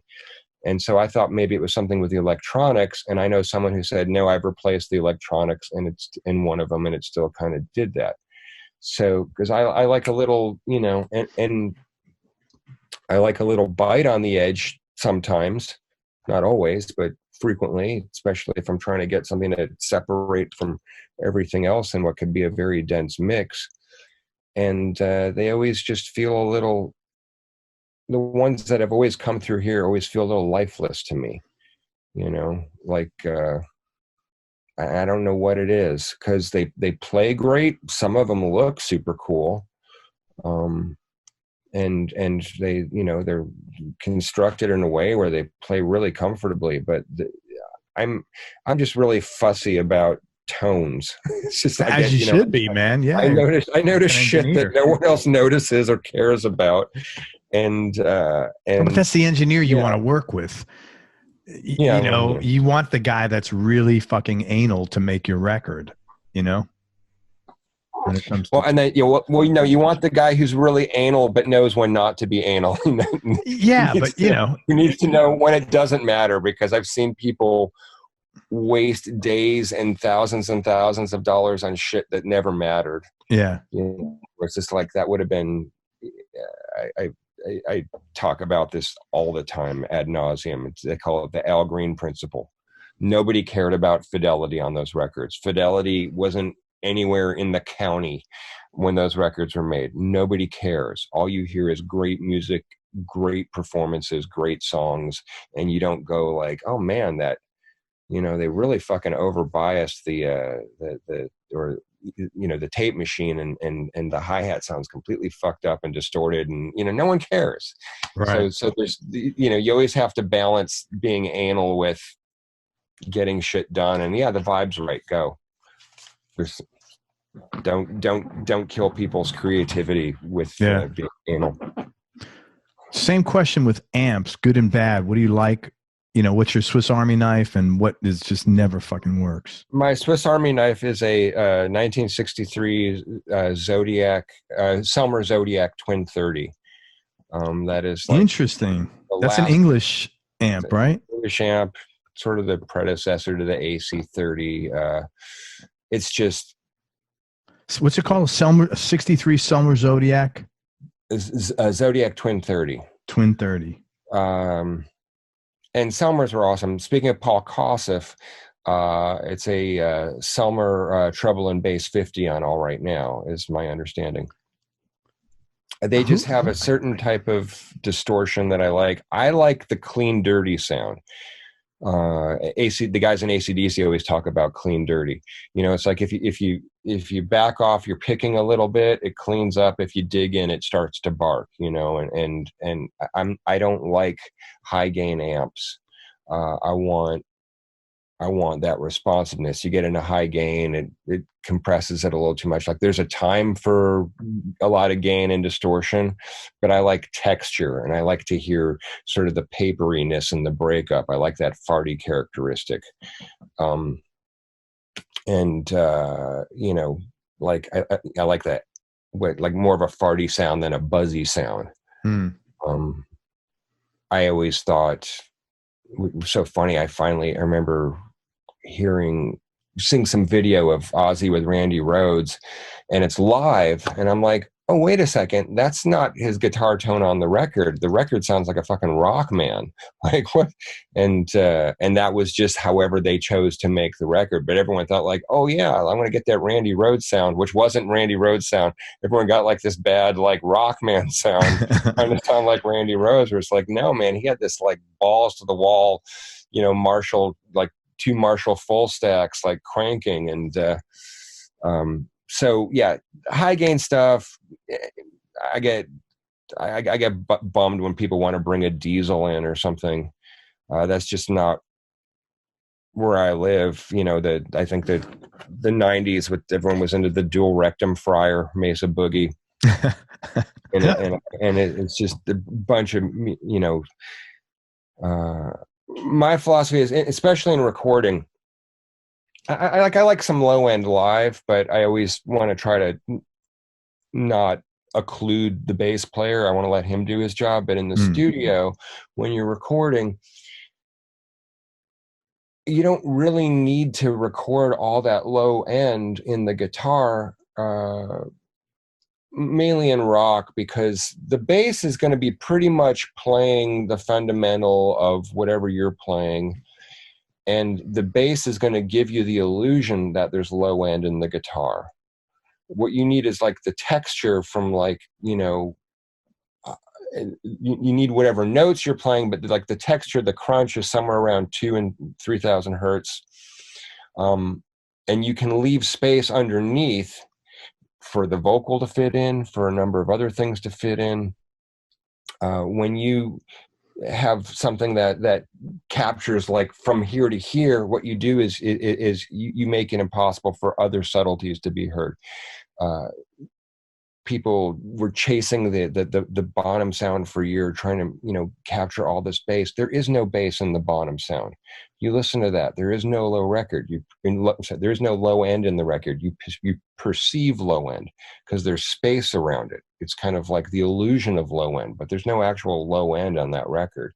You say the Bonham, you mean like John Bonham part? Yeah. What like when the levee breaks or something like that? Yeah, listen to that stuff. Yeah. And then put on something modern, like put on some, modern like Metallica record and go like, oh, Zeppelin doesn't sound like there's a lot of bass on it compared to like,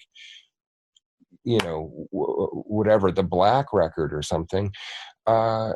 And what happened was there was space around everything, and you could articulate what the bass is playing, and you can hear the space around the drums, and you perceive the low end. And the guitars don't have a lot of low end, and doesn't mean that it's like Sandman certainly fucking rocks, but it's a different thing, and you don't have to go for that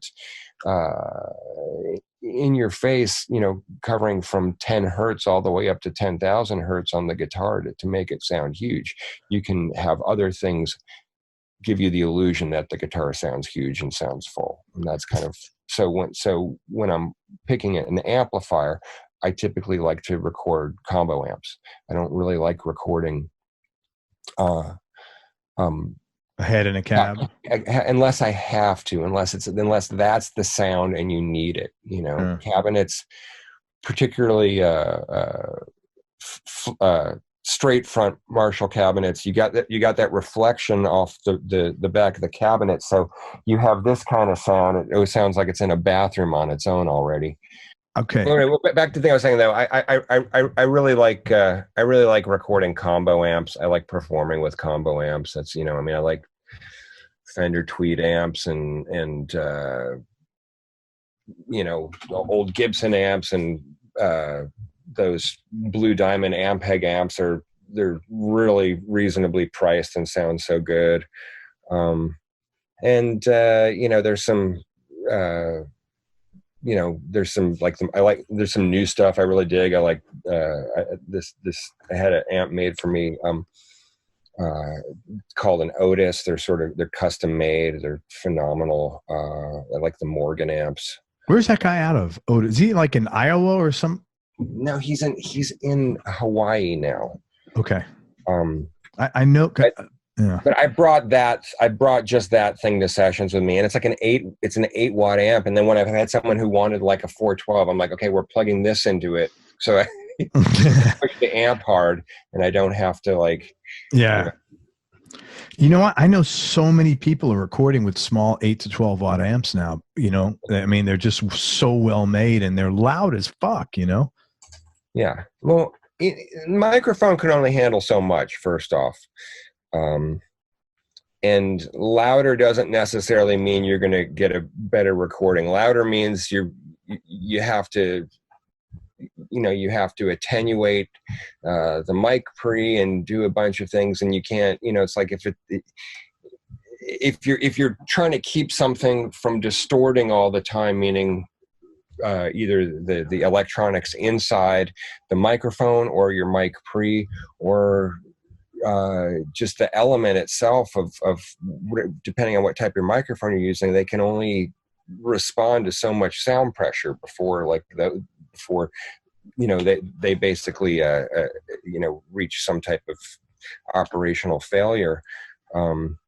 So it doesn't. There's no need to have something that fucking loud to get a sound. It's not. Is there an amp that's like the PRS thing? Like you've just never had good success with it? I don't know. I tend to people. Not really. I mean, every amp has some purpose, Yeah. So I might not use it, but every amp has some. I mean, shit. I've every once in a while, every few years, I have to break out my JC 120 just to do that one thing. Right. I want it to sound like the 80s, and this is what we're gonna do. It's funny. I had a guy on this show. The only person I've seen with a vintage Selmer, was a really good Strat player out of Spain named Jose de Castro, and he had a Selmer, and a Selmer, it was like a Vox AC30 in his studio. It was a nice little amp, really pretty. Tell me your top, just for now, top 3 Desert Island discs, knee-jerk reaction. Top of my head, Quadrophenia, Joni Mitchell, Court and Spark,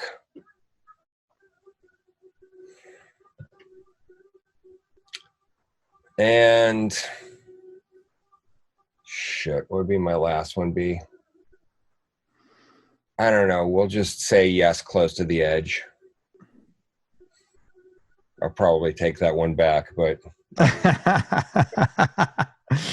That's just, I feel like those 3 records can get me to the different places I need to go musically to achieve whatever. If I only have 3 records where I need to get to certain moods to deal with certain situations, those are the 3 records that I can spread what I need out of life out of those 3 records. Quadrophenia is such a great record, man. It's such, I mean, for the age of it, the quality of the recording is nuts, you know. I mean, you think of little things. You know what, though? If you listen to the CDs, those were remixed in '94. The original albums, the LPs, don't sound good. That's why they went back and remixed. They never did a good job mixing them. They were just not mixed well. But the ones when they remixed them in '94 are fucking unbelievable. And I feel like, you know, as somebody who went through that type of teen angst and alienation. Yeah. That record just means so much to me in its content, and I always say it's like the Catcher in the Rye of rock and roll. That's funny. It's a good analogy. Do you remember, like, in I think it's the part where the running water is in the background, and, you know, "Is It Me for a Moment?" he's singing, and that water is just running in the background. I remember just hearing that over headphones. It just sounded amazing. Oh yeah, it's Brighton Beach. Yeah, right. It's right. It's Brighton Beach, and that's what it is. It's the waves coming up. Yeah. It's just perfect, man. Such a perfect. Townsend's a genius. Yeah. All right, tell me what makes you happy. Love hanging out with my girlfriend and my dog. That makes me very happy. I love snowboarding in deep powder on some insanely steep, impossible mountain face that makes you want to shit your pants. And yeah, and I love playing music, you know. I just love performing in front of people. That makes me happy. Thank you. Tough question, man. What do you like most about yourself? That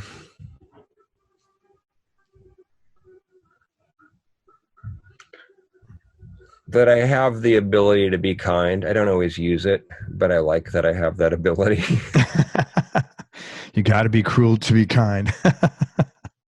Yeah, you know, I try to I treat people nicely, you know, for the most part. I'm not always in a headspace or a situation where, but I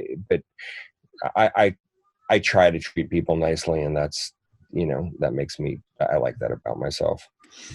I'll out of all the answers to that question, I remember Adam Zimmons the clearest, because I asked him that question and he said, "I have so much self-loathing. How can I answer that?" And it was so funny. It was hilarious, man. It was just. I love him. He's such a nice guy, man. Yeah, we got to work on Zach Schaefer's record together. Oh, that's cool. Is that recent? That was last year. That's nice, man. Who's had the biggest influence on you musically, and then personally? Let me see. Musically, man, it's such a hodgepodge. I mean, writing-wise, like Ray Davies is so huge on me. Wow, interesting. Elvis Costello was huge on me writing-wise. You know, guitar-wise, Page, Jeff Beck, Jerry Garcia was very, you know, it was weird. If you can grok what he's actually doing and get past the wrong notes, it's like you unlock the whole fingerboard and how to play through changes without having to become like a jazzy guy.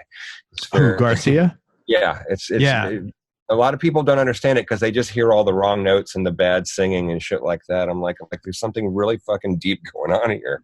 And I actually I had a whole new respect for John Mayer when I heard how he actually unlocked it and grokked the whole thing. I was like, okay, you have my total respect now. I don't know. I mean, there's a bunch of, there's so many guitar players I've stolen things from, but those were the guys that I figured out the guitar listening to those guys. And Keith is like, everything I know about rhythm guitar.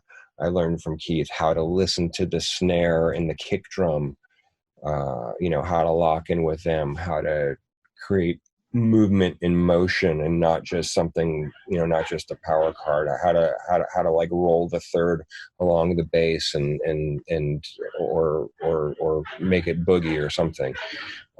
It's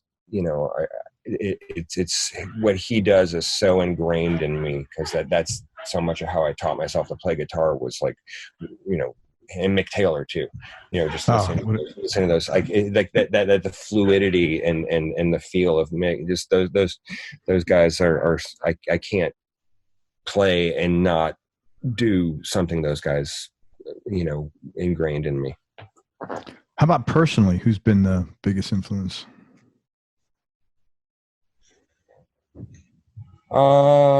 The artist I told you about earlier, Mike Finnegan, he's been one of my best friends for a lot of years, and he's older, and growing up without a father, and having a stepfather, that we love each other, but we just don't connect, and just wasn't the right dad for me. Like, coming here and I like that, man. Like what you said, it wasn't I think that happens once in a while, man. It wasn't the right dad for me. Yeah. I think it happens a lot, actually. Yeah. Well, my stepdad walked into a crazy situation, and he didn't, he grew up with a lot of violence, so he didn't know how to handle the fucking chaos that was going on in my house without resorting to that. So, and where ideologically we're like on such different ends of the spectrum. So Mike Finnegan, not only just I first I look up to him so much musically. He's just such a deep guy, and so soulful and so brilliant. But he's the guy. What I love about Mike is he doesn't have like the Gandhi reaction to everything. Sometimes his reaction is like Irish, he's like the fucking Irish, right? Go fuck yourself. Like, yeah. Like, what are you talking about? And then he'll collect himself and go, that's not the way I should have handled it, or something. And it's just such aside from him and his family having shown up for me so consistently for like the last 30 years, and been such good friends, and been there for me in all my various crises. Just seeing how he is with other people and with challenging situations, and manning up and stuff, that he was really, really huge thing. So me getting to make this record is with that no one has properly showcased him in the way he should be, is really important for me, because he means that much to me personally. So that's awesome, man. And you're going to come back on the show when it's out, and we'll all get turned on to it. Absolutely. 3 more questions, JJ, and I cannot thank you enough for your time. You've been really fucking cool. Toughest decision you had to make?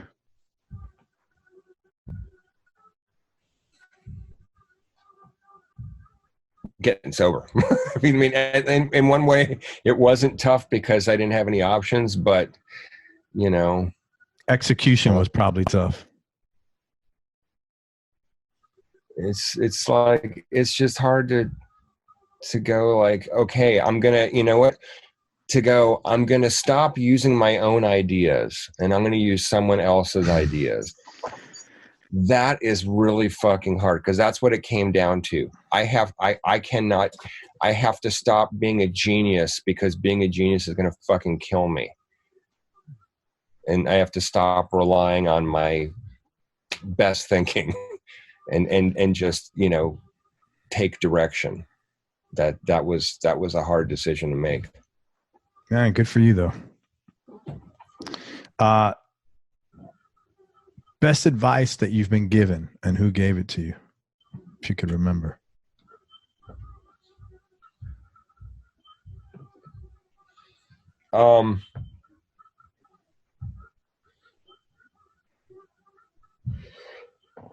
Man, I don't remember who gave it to me, but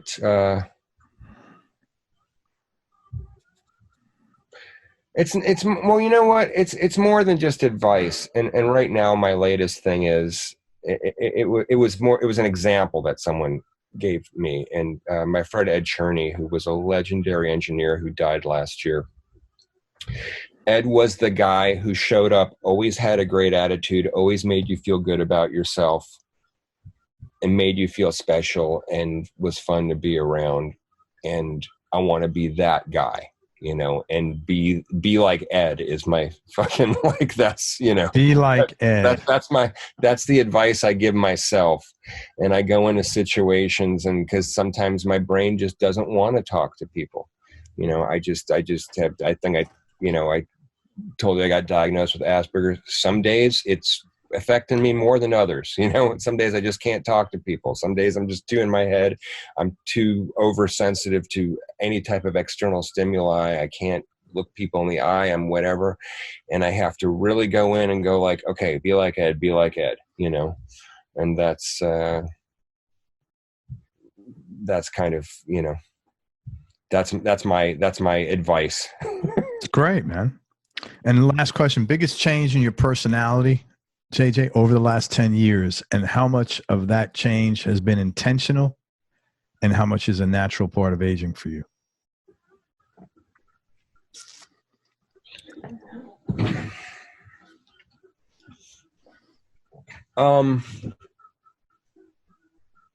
The last 10 years, from 10 years ago, I'm a much happier, much less depressed person. Is that something you, through the work you've done? It's something, yeah, it's absolutely. I'm going to give myself credit for it because I had to do a lot of work. And I just, you know, it took me, it wasn't until I was 40 till I experienced joy for the first time in my life. And that was through work. And we talked about that. And when I finally experienced it, when I'd go through a period of joy and I'd feel like shit again, I was like, oh, I don't want to feel like this. Oh, I forgot. This is how I used to feel all the time. This sucks. What do I have to do to stop feeling like this? And that's the biggest change in my personality is like, when I feel like shit, I do whatever I have to do, to go like, why am I feeling like this? What do I have to change? What do I have to do? What do I have to, what action or attitude or belief am I currently employing? Who do I have? What resentment do I have to fucking get over? What fear do I have to deal with so I can stop feeling like shit?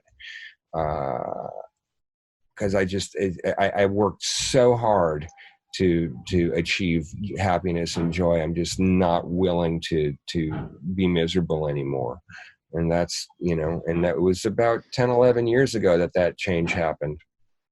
That's probably the biggest difference. And anyone who knows me, everyone blames my girlfriend for me being happier. and she has a lot to do with it because she challenged me to not be a miserable person. That's great. It's kind of people need to be around, man. Yeah. JJ, listen, man, a couple of things. First of all, thank you very much, man. I really appreciate your time. This has been a treat. Fucking awesome. I'm so grateful you called. This is, back at you, man. I enjoy doing this. Right back at you. So what did we learned a lot today. So what did we learn, actually? I want to go through because I fucking took a lot of notes here. It's magic or tragic. Send it and hope you stick the landing. Better living through trial and terror. Yeah. What else here? This is a classic. The Al Green effect. Well, the Al Green principle. The Al Green principle. Sorry, yeah. Thank you. I know. I thought I knew that was off. The Al Green principle. All right. Be like Ed, and I'm not willing to be miserable anymore. That's a fucking. I got enough cliches here. We can go for months with this stuff, JJ. So thank you.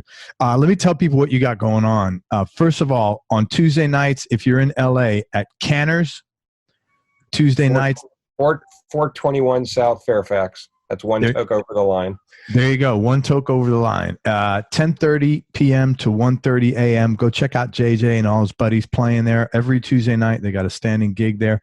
Tell him you heard him on here, and tell him how cool he was and how much you got out of this interview, because I don't know how anybody could not get anything out of this.